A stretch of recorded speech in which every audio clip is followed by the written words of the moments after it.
So maybe you can sit back and you can think of how tragic and horrible it was for certain people to live the life they lived in the way in which they lived it, for how much pain and sorrow they had to go through. I could think of my mom's life in that manner.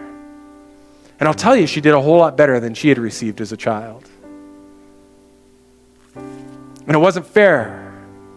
And in fact, if I had a reason to not choose to believe in God, it would be the accumulation of what she had gone through as a child and what I ended up and my brothers and sisters ended up going through.